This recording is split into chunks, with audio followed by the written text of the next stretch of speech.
నమస్తే. ప్రత్యర్థులపై విమర్శలు, ప్రతిపక్షాలపై సవాళ్లతో తెలుగు రాష్ట్రాల్లో రాజకీయం వేడెక్కింది.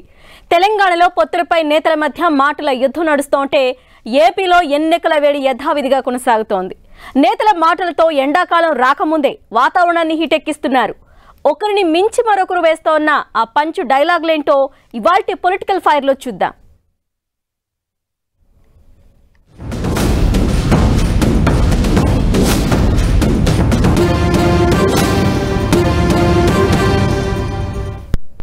సింహం సింగిల్ గానే వస్తుందంటున్నారు సీఎం రేవంత్. పార్లమెంటు ఎన్నికల వేళ బీజేపీ, బీఆర్ఎస్ రహస్య పొత్తు పెట్టుకుంటున్నాయంటూ కామెంట్ చేశారు.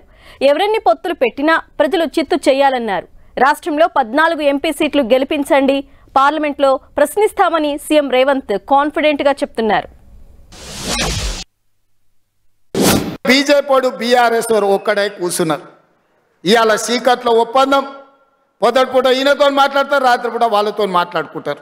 17 సీట్లల్లో 14 సీట్లు గెలిచి పార్లమెంటులో మనం పట్టు సాధించినప్పుడే మన తెలంగాణ అభివృద్ధి పురోగతి వైపు పరిగెత్తుతుంది. మన సమస్యల్ని పార్లమెంటులో ప్రశ్నిస్తారు. అందుకే మిత్రులారా, ఇవాళ మన తెలంగాణ ప్రజల తరఫున నిలబడాలి, కొట్లాడాలి అంటే బీఆర్ఎస్ బీజేపీ కుట్రల్ని తిప్పి కొట్టాలి. రూపాలు మారుతాయి, పార్టీల పేర్లు మారుతాయి, ఎజెండాలు మారుతాయి, జెండాలు మారుతాయి. ఒకడు పొత్తు ఉంటుంది అంటాడు, ఒకడు పొత్తు లేదంటాడు, ఒకడు చెప్పుతో కొడతా అంటాడు, ఒకడు చేత్తో కొడతా అంటాడు. ఇవన్నీ ఎందుకు డ్రామాలు ఆడుతుండే? కాంగ్రెస్ పార్టీని దెబ్బతీయాలని. ఎన్నికల ముందు చూడలేదా? వాళ్ళిద్దరు కుట్రలు చేసి ఓట్లు చీల్చి బీఆర్ఎస్ గెలిచినా పర్వాలేదు, బీజేపీ ఓడినా పర్వాలేదని ప్రజలు ఆ రోజు ఈ పార్టీలు ప్రయత్నం చేస్తే ప్రజలు అప్రమత్తంగా ఉండి కాంగ్రెస్ పార్టీని గెలిపించారు. రేవంత్ 14 సీట్లు గెలిపించాలని కోరుతుంటే హస్తం పార్టీకి అసలు ఓటే వేయొద్దంటున్నారు కమలం పార్టీ తెలంగాణ బాస్ కిషన్ రెడ్డి. ఎన్నికల్లో ఎలాగూ బీజేపీకి 400 సీట్లు వస్తాయి, కాంగ్రెస్ కు బీఆర్ఎస్ కు వేస్తే ఏం ఫలితం ఉందని అంటున్నారు. హ్యాట్రిక్ పీఎంగా మోదీని గెలిపించాలని ఓటర్లను రిక్వెస్ట్ చేస్తున్నారు.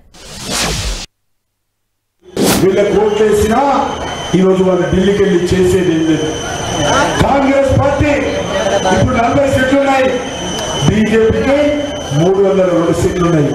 వచ్చేటువంటి ఎన్నికల్లో బీజేపీకి ఎన్డీఏకు 400 సీట్లు వస్తాయి. కాంగ్రెస్ పార్టీకి ఉన్న 40 సీట్లు పోయి 20-30 సీట్లు కూడా వచ్చే పరిస్థితి లేదు. కాంగ్రెస్ పార్టీ గెలిచినా చేసేది ఏముండదు, సోనియా గారి కుటుంబానికి ఊడిగం చేస్తారు తప్ప. కాంగ్రెస్ పార్టీ ఎన్నికలు గెలిస్తే సోనియా గాంధీకి, రాహుల్ గాంధీకి ఊడిగం చేస్తారు తప్ప వాళ్ళు దేశానికో ప్రజలకు చేసేది ఉండదు. టీఆర్ఎస్ పార్టీ ఈరోజు తెలంగాణలో లేదు. టీఆర్ఎస్ పార్టీ పని అయిపోయింది, కేసీఆర్ పని అయిపోయింది, కేసీఆర్ కుటుంబం పని అయిపోయింది. టీఆర్ఎస్ పార్టీ నిన్నటి పార్టీ. కాంగ్రెస్ సర్కార్ను తిడితే అస్సలు ఊరుకోనంటున్నారు మంత్రి కోమటిరెడ్డి. కేంద్ర మంత్రిగా ఉండి తెలంగాణలో నిధులు తీసుకురాలేదని అసమర్థుడు కిషన్ రెడ్డి అంటూ కామెంట్ చేశారు. కాంగ్రెస్ ను ఖతం చేయడం కాదు, టచ్ చేసి చూడు, రిజల్ట్స్ ఎట్లుంటుందో చూపిస్తా అని మాస్ వార్నింగ్ ఇచ్చారు. బీజేపీతో పొత్తు కోసమే కేసీఆర్ ఢిల్లీకి పోతున్నారని అన్నారు. మోడీ బోడీ అనుకుంటే తిట్టుకుంటారు, తిట్టుకున్నట్టు యాక్షన్ చేస్తారు. గల్లీలకు వచ్చి తిట్టుకుంటారు, ఢిల్లీలో మళ్ళీ స్నేహం చేస్తారు. ఈ వారంలో కేసీఆర్ ఢిల్లీకి ఎందుకు పోతుంది? కేసీఆర్ ఇండియా కూటమితోనే పడదు కదా ఆయనకు. ఆయనకైనా మా పార్టీ వేరు, ఆయన పార్టీ వేరు. అంటే బీజేపీతో లోపాయికారు ఒప్పందం, ఓపెన్ అలయన్సా, అండర్స్టాండింగ్. ఇక్కడ ఈ క్యాబినెట్లో మేము వీక్ పెడతాం, ఇక్కడ మీరు వీక్ పెట్టుకోండి అని ఆ అండర్స్టాండింగ్ పోతున్నట్టు బీజేపీలో ఉన్న పెద్దలే కొందరు ఢిల్లీలో నాకు పరిచయం ఉందని చెప్పిండు. వాళ్ళిద్దరు కాదు ఇంకో పార్టీలో ఉండి తెచ్చుకోమని చెప్పండి. 12 సీట్ల పైన మేము గెలవబోతున్నాం. ఏ ఒక్క పార్లమెంట్ గెలవరు, మెదక్ కూడా గెలవరు. అసలు కేసీఆర్ మెదక్లో గెలవని చెప్పి తర్వాత మాట్లాడమని చెప్పి 4 ఏళ్ళు ఆయన దగ్గర 1000 కోట్ల బడ్జెట్ పెట్టుకొని సొంత తెలంగాణకు 200 కోట్లు తెచ్చుకోలేని కిషన్ రెడ్డి ఆయన నిన్నకేదో పార్టీ మీటింగ్లో ఏదో ప్రచార బేరీ అంట, ఈ కాంగ్రెస్ పార్టీ ఎక్కువ రోజులు ఉండదు అని. మిస్టర్ కిషన్ రెడ్డి గారు, మీరు ఇలాంటి మాటలు మాట్లాడటం తప్పది.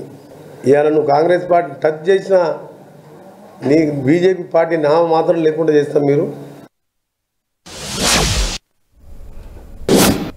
గులాబీ పార్టీతో కమలం పార్టీ అస్సలు పొత్తు పెట్టుకోదని క్లారిటీ ఇస్తున్నారు బీజేపీ ఎంపీ లక్ష్మణ్. కావాలనే బీఆర్ఎస్ లీడర్లు తమతో పొత్తు గురించి మాట్లాడుతున్నారని అన్నారు. పాపాలు పుట్ట పండింది. ప్రజలు ఆ కుటుంబ పాలన కుల పార్టీని, ఆ యొక్క అవినీతి పార్టీని, కుంభకోణాల పార్టీని తీసుకెళ్లి ఇవాళ సముద్రంలో పడేశారు. కానీ దిక్కుతోచని పరిస్థితిలో ఇవాళ మళ్ళీ ప్రజలు తప్పుదావ పట్టించడానికి బీజేపీతో కలిసి మేము పనిచేస్తామని బీజేపీ మాతో కలిసి వస్తుందని చెప్పి ఈ పాపాల భైరవాన్ని హక్కును చెందుకునే ప్రసక్తే లేదని చెప్పిగా ఖచ్చితంగా మీ ద్వారా తెలంగాణ ప్రజలకు తెలియజేస్తాను. మీరు మోకాళ్ళ మీద పాకి ప్రాధాన్యపడి కాళ్ళ వేయడానికి మోదీ గారికి వచ్చినా కనికరించేది లేదు. మీరు చేసేటువంటి ఈ పాపాలు తెలంగాణ ధ్వంసం చేశారు, తెలంగాణ దోచుకున్నారు.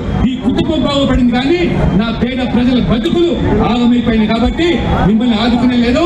మీరు చచ్చిన పాము, ఆ పామును మిడలేసుకోవడానికి ఇవాళ బీజేపీ సిద్ధంగా లేదని నేను ఖరాఖండిగా చెప్తాను. నమ్మి మోసపోకండి.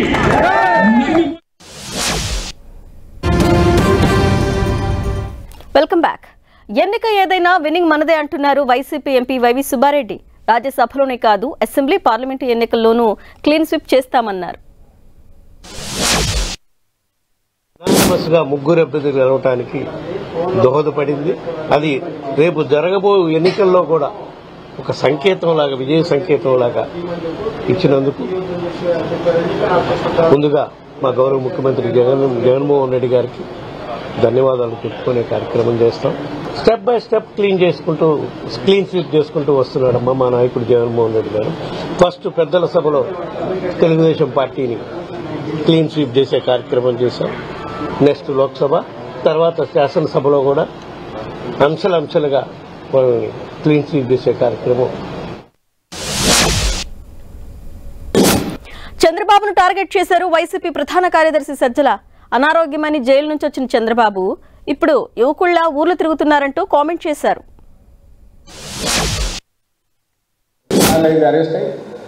అరెస్ట్ అయ్యి ఆ తర్వాత నానా రోగాలు ఉన్నాయని చెప్పి ఏడ్చి గంగోలు పెట్టి ఆగింత పిల్లోడు కదా చేసినట్టు చేసి కోర్టు దగ్గరకు పోయి అన్ని రకరకాల నాటకాలు ఇవన్నీ చేసి అన్నీ చేశారు.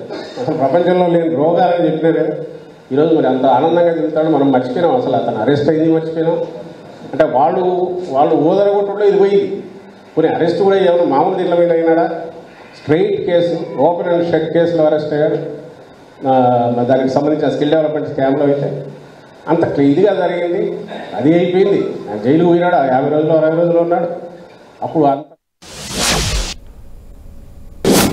సజ్జల చంద్రబాబుపై విమర్శలు గుప్పిస్తే మంత్రి ధర్మాన లోకేష్ ని టార్గెట్ చేశారు.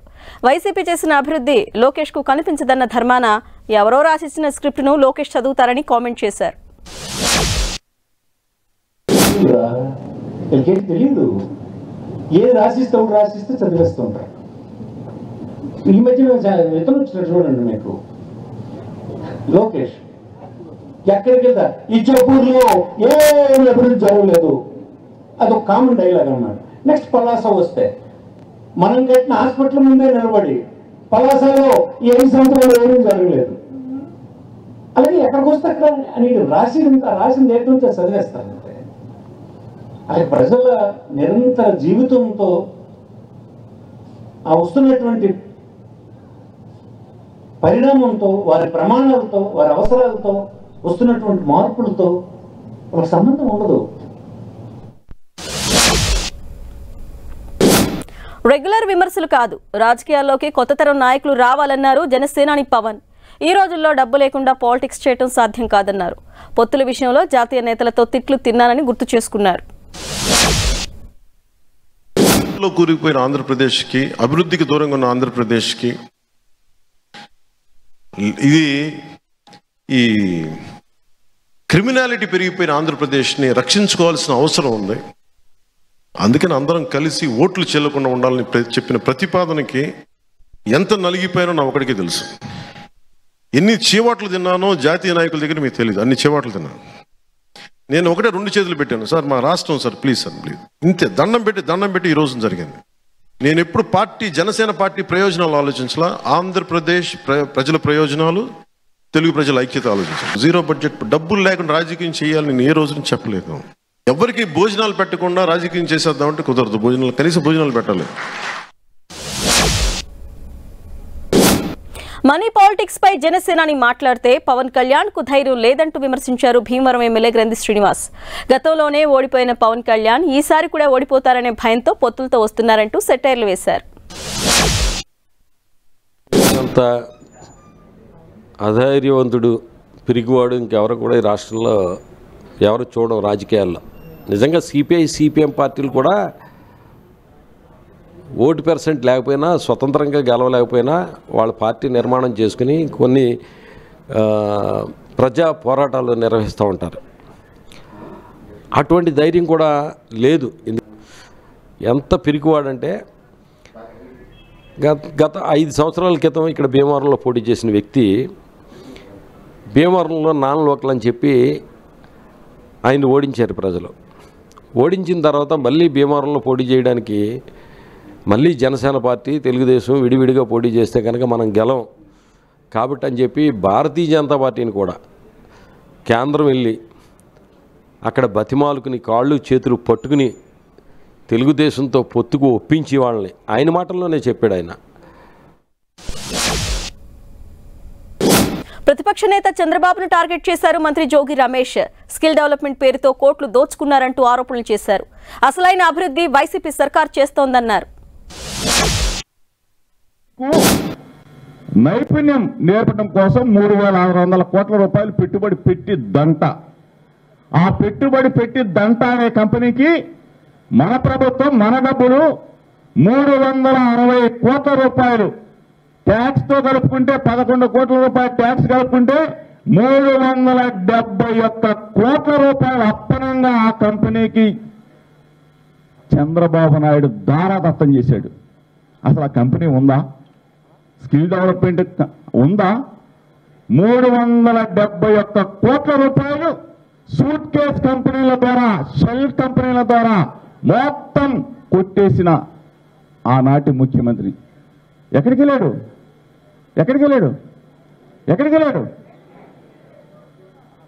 మొత్తం తిరిగి వచ్చి మళ్ళీ ఆడ ఖాతాలోకి వచ్చిన డబ్బులని.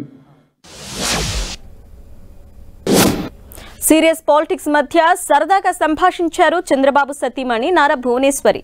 కుప్పం నుంచి పోటీ చేస్తే తనను గెలిపిస్తారా అంటూ అక్కడి జనాన్ని క్వశ్చన్ చేశారు. చంద్రబాబుకు రెస్ట్ ఇచ్చి ఆయన స్థానంలో తాను నిలబడతానన్నారు. ఆ తర్వాత జోక్ చేశారని చెప్పుకొచ్చారు. ఈ నిజం గెలవాలి యాత్ర చూసి తర్వాత కుప్పంకొచ్చి నాకు ఒక కోరిక వచ్చింది నా మనసులో. మీరు ఫ్రీగా ఉండండి, నేనేం కొట్టను తిట్టును మిమ్మల్ని. చంద్రబాబు నాయుడు గారు 35 ఏళ్ళ నుంచి మీరు ఆ నమ్మకంతో ఆయన ఎమ్మెల్యేగా చేశారు, అవునా కాదా? ఇప్పుడు నాకు ఒక కోరిక కలిగింది, ఆయన్ని కొంచెం రెస్ట్ తీసుకోమని నేను నుంచుందాం అనుకుంటున్నాను. నేను ఊరికనే అంటున్నాను, నేను ఏది చేసినా నా మనసుకి తోసేది నేను చేస్తాను. నాకేదో ఈ పోస్ట్ కావాలి ఆ పోస్ట్ కావాలని మాత్రం కాదు, నాకేం అక్కర్లేదు. మా ఆయన నన్ను బాగా చూసుకుంటారు. నేను చాలా సంతోషంగా ఉన్నాను నా కంపెనీలో. ఇట్లా మిమ్మల్ని అందరినీ తప్పకుండా కలుసుకుని నేను సంతోషిస్తాను.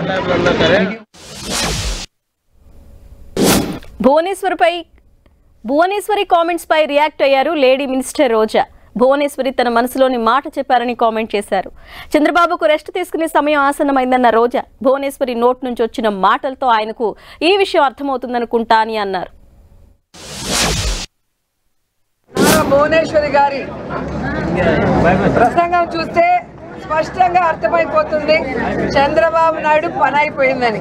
సో మేము ఏదైతే ఎన్ని రోజులు చెప్పుకుంటూ వచ్చామో ఈరోజు తన మనసులో మాట, చంద్రబాబు నాయుడికి రెస్ట్ తీసుకునే వయసు వచ్చింది, ఇక ఆయన రెస్ట్ తీసుకుంటాడు, కుప్పంలో కంటెస్ట్ చేయాలని నాకు కోరికగా ఉంది అని చెప్పి భువనేశ్వరి గారు తన కోరిక బయట పెట్టడం చూస్తుంటే పాపం చంద్రబాబు నాయుడికి పని అయిపోయిందన్న సంగతి అర్థమై ఉంటుందని అనుకుంటున్నాను. ఈరోజు ప్రతి ప్రాంతాన్ని కూడా కుప్పంలో అభివృద్ధిని చేస్తుంటే ఇక చంద్రబాబు నాయుడు పని అయిపోయింది, ఇక్కడ ఆయన కూడా గెలిచే పరిస్థితి లేదు అనేది వాళ్ళకి అర్థమైంది. కాబట్టే తెలివిగా మా ఆయన రెస్ట్ తీసుకోవాలి, నేను కంటెస్ట్ చేస్తానని భువనేశ్వరి గారు చెప్పడం చూస్తుంటే అందరూ కూడా నవ్వుకుంటున్నారు. సో కుప్పం ప్రజలకే ఏమీ చేయని చంద్రబాబు నాయుడు ఈ రాష్ట్ర ప్రజలకు ఏమీ చేయడన్న సంగతి ఇది వాళ్ళ political fire. Keep watching 10 TV, the unbiased news channel.